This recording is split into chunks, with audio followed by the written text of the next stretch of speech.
Welcome to This Week in South Carolina. I'm Gavin Jackson.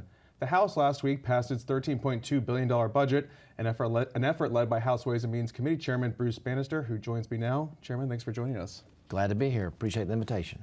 So, Chairman, this was your second year that you steered the budget, helped craft it, and then also lead that floor debate as well. Tell me about the themes of this budget, what y'all focused on with this money. So the theme, I would say, this year was sort of keeping our promises. We made some commitments to teachers, so we continue to go towards that $50,000 starting salary. Pretty big jump from 42 to 47. So a starting teacher would have $47,000 as their starting salary. And then we continue to add raises and additional revenue, additional compensation to teachers at every scale. So a big push to keep our teachers, get good people into education. Veterans, we made some commitments to veterans, and we honored that in this budget with the veterans' homes and the other renovations that we're making there. Taxpayers, we said, listen, we're going to give you a 1%.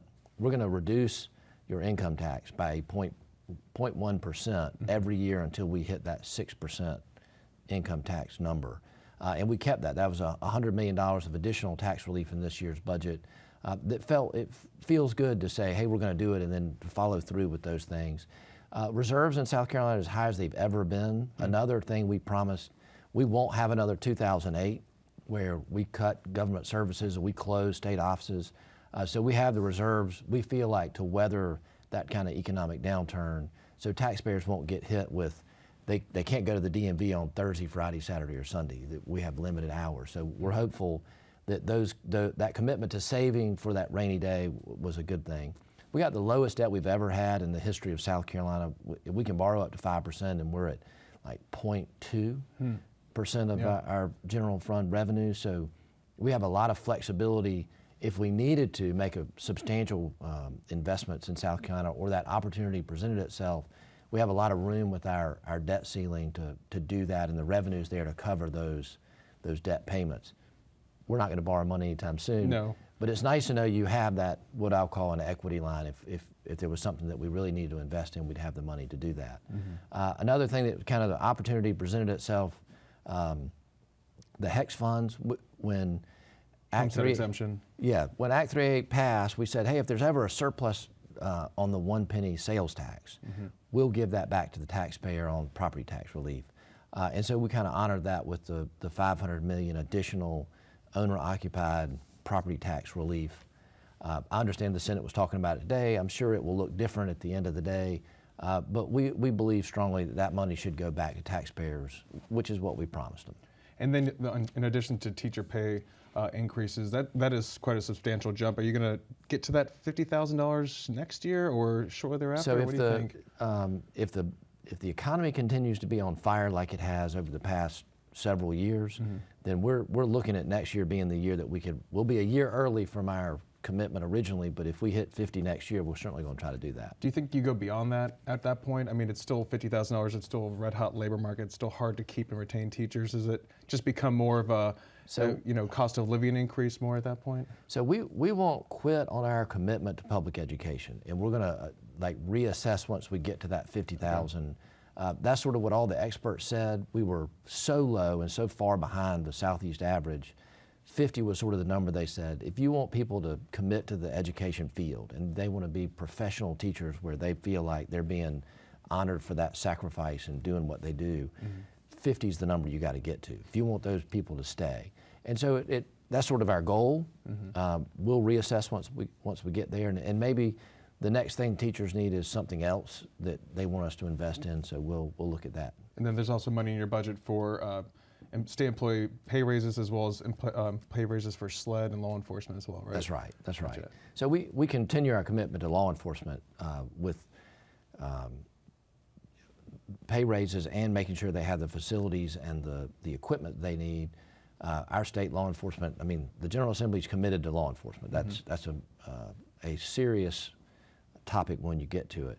And then on the state employees, we understand the lowest paid state employees get hit the hardest with changes in the economy, inflation, other things that hit that disposable income that they don't have. So we try to back in so they get at least that minimum raise And then in our budget, we did a 1.5% for everyone else above. It's either $1,000 or 1.5% raise, whichever is greater. And then you guys have also maintained, health insurance premiums, which have always been going up, but you cover those costs too. But Chairman, tell me more about the tax relief in this House budget proposal. I was watching the Senate subcommittee hearing about this, and there might be some concern, or I guess it was the Senate Finance Committee where they're hearing about the current revenue state. And is there any concern about what this kind of tax relief would do for them, for homeowners, 1 year versus the next year not having that money coming to them in terms of rebates? Sure, and the biggest complaints we've heard is from the counties who don't want that property tax bill to go way down for those owner-occupied homes and then go back up when the money's not there the following year. Yeah. And I understand the Senate has some legitimate concerns about homeowners whose escrow and their mortgages would change year to year based on what last year's taxes were. So they'd get a big refund 1 year, then they would withhold too little and then have to pony up the next year to catch up their escrows. And so they have a legitimate concern that people may be caught off guard the second year when that tax reduction isn't there. But we're looking at that. I mean, they have a legitimate point.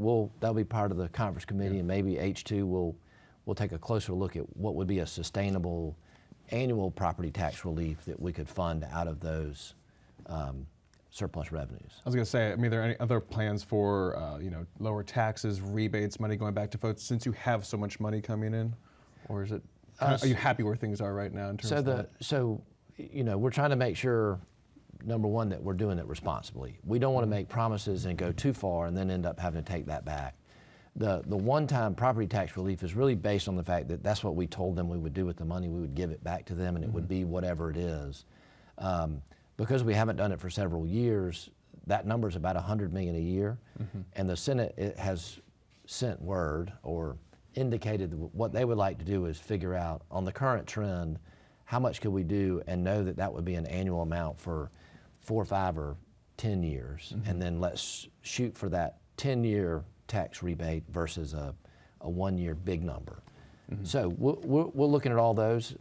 So that, and then continuing to reduce the income tax rate. When we get to 6%, I think there'll be a lot of discussion about could we go lower and how that's affected our revenues and what have we not taxed and how much has that grown the economy, and is there a sweet spot to go a little lower? We have about less than 3 minutes left. I want to ask you about just how revenues are doing. You had less recurring revenue this year, but you still have requests totaling $1.7 billion for recurring money, $3 billion for non-recurring. How do you judge that, and what's the situation with revenues right now? Are they stabilizing after having such sugar highs in our economy? So we did sort of hit a strange point with COVID. We had a continuing resolution for that year, so we didn't spend any of the additional recurring or non-recurring dollars. So we had that one-time dollar amount kind of pile on top of a really hot economy coming out of COVID, where we saw huge increases in sales tax and travel and tourist spending. And South Carolina was one of those early states that was open and generating revenue before everyone else, along with the ARPA relief and the other federal funds that came down. So we had sort of a meeting of all the good things, a lot of extra dollars, and now we're seeing the economy's not slowing down in terms of it looks like it's going to go negative, but the amount of new dollars is coming back to a normal level. So we're sort of seeing it go back to what we would consider normal, sustainable growth. And Chairman, with about 30 seconds left, tell me about working with the Senate. The Senate now has this budget in the Finance Committee. They're going to debate it in the middle of April. Do you see any issues in the future being a little contentious? You guys seem like things might be a little bit better this year than last year. How do you see it going forward? So there's in every negotiation, there's two sides. We will find a middle ground. We will fulfill our constitutional duty to pass a balanced budget at the end of the day, funding state government. What that looks like and where the rub is, we'll find out shortly. Yeah, it's never easy when you have money, but at least you have plenty of money to use, right? That's right. A lot of opportunities. We're blessed. That's House Ways and Means Committee Chairman Bruce Bannister. Thank you, sir. Yes, sir. Appreciate it. Joining me now to discuss the latest action in the State House are two top reporters on that beat. Jeffrey Collins with the Associated Press and Joe Bustos with the State Newspaper. Welcome to you both. Glad to see you guys again. Good morning, Gavin. Thanks for having us. So, Jeffrey, there are 7 weeks left in this year's session. The House just passed its budget to the Senate Finance Committee. They're working on that. Both chambers are still working through their calendars. I want to ask you about what we saw passed this week when it came to expanding the Education Scholarship Trust Fund, the voucher program in the House.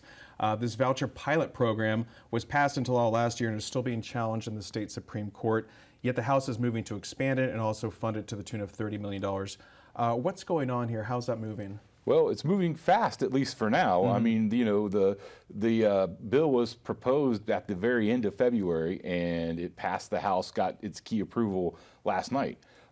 What it does is the original 2023 law has caps on how much a family can earn to be able to get the scholarship. It's going to be around $120,000 when it's all said, when we get to the end of the program's phase in about 3 years.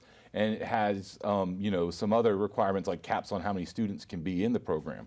Well, the House bill that passed this week, it eliminates the income cap, so anyone can get one of these. It eliminates that a student had to be in public school the year before, so if you've been in private school your entire educational career, you can now get one of these. And the big deal is it completely eliminates any cap on the number of students involved. So, they're put $30 million aside to expand it, but in theory, there could be a lot more money that goes into it depending on how many people enter. They had more applicants than the 5,000 scholarships they had to give out because that window to apply ended. So the proponents say, hey, there's a lot of demand right now. But the future of it's a little bit uncertain. I mean, Senate Majority Leader Shane Massey says, hey, we'd like to wait and see how this operates before, that we put it in place kind of like a 3-year pilot program to see how it was going to work. And then the other thing that complicates all this is the laws before the Supreme Court right now, the South Carolina Supreme Court, which heard arguments 2 weeks ago on whether or not it's constitutional. South Carolina's Constitution bans direct aid given to anything but public schools. The folks that say the law is okay say, well, the money goes to a trust fund and parents pull from it and then they give to the private school. So it's not like the state gives the money directly to the private schools, but that's going to be up to the state Supreme Court to determine. So all this could be proven moot in a few months when they issue their ruling. Yeah, so again, going from just a pilot program now to a full-blown expansion, I mean, within less than a year, essentially. Yes. And then it sounds like the Senate, like you were saying, is kind of throwing a little cold water on this whole thing and waiting to see where things are going to go first. Yeah, I think that the overwhelming sentiment in the Senate, at least Republican leadership and what they were saying last week, is we just want to see if it's going to work. I mean, let's before we expand it, let's see what happens. Maybe we can tweak it in some ways, and maybe we can expand it. I think there's people that want to expand in the Senate, but they just want to wait and see how it does and what problems there are and things of that nature. Yeah, because I know they're going through something similar in North Carolina, and other states have been expanding it too. So I'm sure everyone's chomping at the bit here in South Carolina to get to that level, but baby steps. Georgia added a $6,500 program. I believe it passed their Senate last night and it's probably going to their governor. So yes, it's a popular thing. I mean, they've been pushing for this for 20 years in South Carolina, so it's not a surprise that they tried to push harder to get to it. I mean, Mark Sanford, it was a huge thing for him. Nikki Haley, to a certain extent, it was a big deal for him. It's been a big deal for governors and education people. So not a surprise they tried to push it, just that it came so quickly after they passed this first program. Yeah, good talking points for Republicans in an election year too. Very much so, yes. Joe, House floor action over the budget wasn't as contentious this year as it was last year, specifically between the members of the far right House Freedom Caucus and the Republican Caucus, a little infighting there. But one of the major points of contention still was over DEI, or diversity, equity, inclusion efforts within institutions of higher education. So what happened there with this legislation? What's moving forward? How's that maybe mitigating those arguments? So last year when we went to the DEI debate during the budget, it slowed down everything that day, and actually those 2 days. The Freedom Caucus put up a bunch of amendments to try to strip colleges and universities of that funding, at least money that they use for DEI, and then they eventually brought those down with the agreement that there would be discussion on a bill to ban DEI, or at least address DEI at colleges and universities. That bill got heard this week in a committee. It passed out of the committee. So that bill would ban diversity, equity, and inclusion considerations in hiring and ban mandatory diversity training at colleges and universities. So now we'll see how it goes in the full House. Yeah, I mean, and just tell me a little bit about the vibe in the House when it came to the budget this year, too. I mean, again, not as contentious. It seems like everyone was just maybe working to get things done because it is an election year. There still was those amendments from the Freedom Caucus. They were trying to strip money out, try to move it towards other purposes, to what they considered core functions of government. They tried to strip funding from the Arts Commission. Those efforts ultimately failed, but they got the $13.2 billion budget passed out of the House relatively easy. They got it done in 2 days, so we all survived that one. Yeah, Joe, and then we also talk about having extra money, so we're talking about property tax relief to really mitigate a lot of those issues. But Jeffrey, I want to talk to you about judicial reform. That's been a big hot topic since last year when we saw the state Supreme Court overturn the 6-week abortion ban law last January. That prompted a lot of calls to reform the judiciary, and that of course ramped up last year. We saw Justice Kay Hearn get off the Supreme Court. She became the last woman to serve on the Supreme Court. And then in August, we saw the all-male Supreme Court uphold the new 6-week abortion ban law. So we did see the Senate pass this last week I should say, its form of judicial reform. Do we think that it's actually judicial reform? How do you classify this? First thing I was going to say is no one can really agree on what it is. I mean, some people call it judicial reform. There's some people that say it's legislative reform because it changes how the legislature operates in electing judges. But what the Senate bill does is it expands. There's a commission that screens judges to see if they're qualified. And it expands the number of that to 12. And for the first time, it gives the governor appointments to that board. So it's a 4-4-4 system, 4 from the House, 4 from the Senate, 4 by the governor. And, you know, there's a lot of talk about whether legislators who are attorneys should be on that panel. They get to stay. And in fact, they probably will dominate the House and the Senate appointments. The governor's appointments are people from outside the legislature. They're attorneys. There's a prosecutor. You know, there's somebody from the prosecution side, somebody from the defense side. There's a retired judge that is required, the governor's required to appoint. So that changes the makeup of that board. Also, they were only allowed to send out 3 candidates. Now they can send out up to 6. They have to send out all the qualified candidates up to 6. If there's more than 6, then they can make a choice and narrow that field down a little. There's some changes in how the election takes place. You know, the General Assembly chooses the judges based right now on a majority, right? So it's 170 members, 124 House, 46 senators. Whoever gets the majority wins. Now you have to get a majority under the Senate bill of each House, which could create an interesting situation where a candidate gets the majority of the House members and a majority of the votes, but can't get over 23 senators. So we end up going to another election and another election in the cycle. So this all goes over to the House right now. The House is going to, Speaker Merle Smith indicated that he tends to, if the Senate passed something, that they would probably take up their issue, which should tell you that we're probably not going to get any further than where we're at. No additional reforms, so to speak. That's probably where we're at. We're not going to have something like where we eliminate lawyer legislators from the panel or something like that. So the House is going to take it up. We have 21 legislative days left. That's probably enough time to figure it out, but you know, something will probably happen. Yeah, if they pass it, they could still say they did something. But what are they not accomplishing? What more did folks want to see come out of judicial reform? Well, you know, there's talk about eliminating the legislature from the screening process entirely. The thought being that, you know, there's 3 branches of government, and since the legislature is picking the judge at the end, should they also be able to pick the candidates that they choose, right? So there was talk about that. There was talk about, I mean, there's always talk in these things about, well, should the public get to elect them, or should we do a federal model where the governor, appoints a judge or suggests who should be the judges? But all that requires a constitutional change, and that requires not just a 2/3 vote in the General Assembly, but also the public voting in November and approving it. And so that was taken off the table quickly because there just wasn't going to be the ability to get that kind of support for radically changing the way South Carolina elects judges. Yeah, we're one of 2 states that has the General Assembly elect the judges, us in the Commonwealth of Virginia. But it's also interesting to see how those races play out, because we did just see the Supreme Court, a new Chief Justice be elected there, Joe. Justice John Kittredge to replace outgoing Chief Justice Donald Beatty, who's retiring because he's hitting the mandatory retirement age. But at this point, the way it is right now, it will be an all-white male Supreme Court come the beginning of August, but I know that they've opened elections. They're opening the application process for that seat that John Kittredge, he's moving up. There's going to be an open seat there. But what's the vibe like in the Senate and the House when it comes to what needs to be done to pick a new judge here for the state Supreme Court? Well, we'll see who actually applies for that open position, because ultimately if we're going to get away from an all-white male Supreme Court, we need women to apply. We're going to need a black candidate or a diverse candidate to apply. There are representatives and senators who want more diversity, but ultimately to do that, you also need to build up that bench, those circuit court judges, those trial judges. They need to there needs to be more diversity, more black judges on that level. If you're going to get a more diverse Supreme Court, they got to come up from somewhere. Yeah, and that's the thing too with the screening process with the Judicial Merit Selection Commission.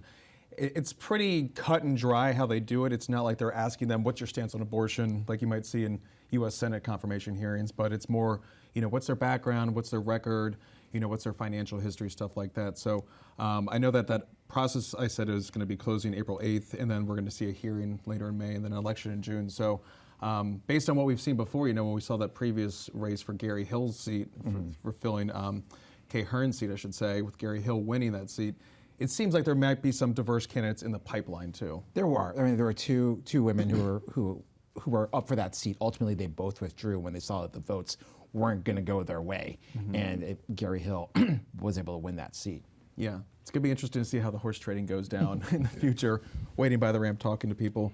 Jeffrey, House Speaker Merle Smith said his priorities for the remainder of session involve a utility reform bill. I keep using the word reform, but tell me if this is actually reform. What's the aim of this bill? I mean, it seems very complex, and we're always talking about utilities. We have a fraught history with the legislature and utilities trying to reform things, and then all of a sudden it blows up, not physically, but in some ways. So what's the latest on that bill? Where's that going to go? Well, the simple goal of the bill is South Carolina, the Dominion Energy and Santee Cooper want to build a natural gas-fired power plant in the Low Country. And so to fast track that's the simple goal of the bill. But the bill is a big bill. It's a thick, big bill. So, I mean, some of the other things that, the long-term goal of it is to make it easier to generate more power in South Carolina. I mean, the people that support this bill, they don't want to have to buy power from Georgia companies or from North Carolina companies. They want to be able to generate South Carolina's power needs. We're a growing state, and we're trying to bring in more manufacturing as always, so we need more power. The question then becomes, though, I mean, I say new power plant, you say VC Summer. And I mean, that's in everybody's mind is, VC Summer, that's they proposed building 2 new nuclear reactors, spent billions of dollars, never generated a watt of power. The construction and everything that was just, promises were made, everything went south. Fraud, ratepayers on the hook, all of that. Regulators that did not, that were, and depending on how you want to look at it, either there was a law passed that they couldn't do much or they didn't do much. Either way, it failed. So, and the players are still here. Santee Cooper and SCE&G, which was bought out by Dominion, were the players in VC Summer. So that's the part that everybody pauses on, and that may be, it looks like this bill will probably pass the House. It will be on the House floor next week, probably pass the House. But in the Senate, again, Senate leadership is very leery. They have long memories, and anytime you offer regulators, anytime that you want to alter how regulators look at things, everybody gets very nervous about what happened with VC Summer. So that's going to be where the pause is. And again, I mentioned 21 days left in the legislative session. We can get judges done. 21 days is not a lot to get a big bill like this through a very reluctant Senate. Yeah, we're talking about a lot of bills that might not make it through, and this is the second year of the 2-year session. So if it doesn't make it across the finish line into either chamber and passed off to the governor, perhaps, then it's pretty much dead. So maybe this is just everyone's way of getting their place markers out there for next year. But Joe, we have a few minutes left. Medical marijuana did pass the Senate. There was a lot of momentum going there from Senator Tom Davis, a Beaufort Republican, who's been pushing this bill for years now, a very conservative bill, a tight bill. But what's going on in the House? He got that over to the House before the budget. It's still in committee. What's the latest? Yeah, the 3M committee has yet to even hold a hearing on the bill. So Celeste Davis may have multiple hearings just multiple committee hearings on this bill. They might be thematic. So we'll see when those actually take place. And if it does reach the floor, John McCravey, who got it killed last time with a procedural trick, he had 1,000 amendments ready to go, which means a long floor debate, which means being there for a long time and trying to get the bill passed will be very, very difficult. Mm-hmm.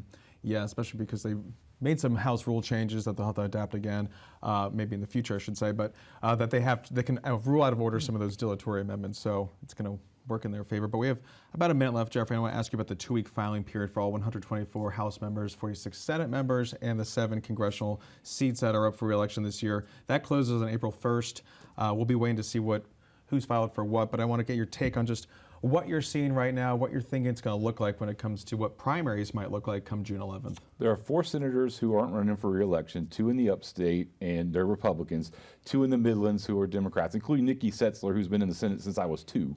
So there will be there will be some changes there. And I mean, it was redistricting, so there are districts that, I mean, South Carolina is growing, and it's growing in places where rural Democrats like Gerald Malloy or Kent Williams are going to have to find areas where, you know, they're getting Republican areas put in there. So it could be an interesting general election. And then there are the 3 Republican women who will all probably get primary challengers who, you know, they're the ones that were against the total abortion ban, you know, making it more of a 6-week heartbeat ban in South Carolina.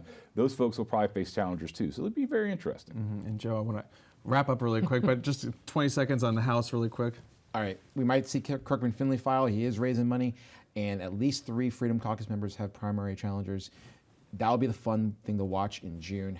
What does the House look like? Is it more Freedom Caucus member-like? Is it less Freedom Caucus member-like? Yeah, it's going to be a big one for that caucus for sure. But that's Associate Press Reporter Jeffrey Collins and the state's Joe Bustos. Thank you all as always. Always a pleasure, Gavin. And that's it for us this week, but you can always stay up to date with the latest news throughout the week by checking out the South Carolina Lead podcast, which I host on Tuesdays and Saturdays that you can find on southcarolinapublicradio.org or wherever you find podcasts. For South Carolina ETV, I'm Gavin Jackson. Be well, South Carolina.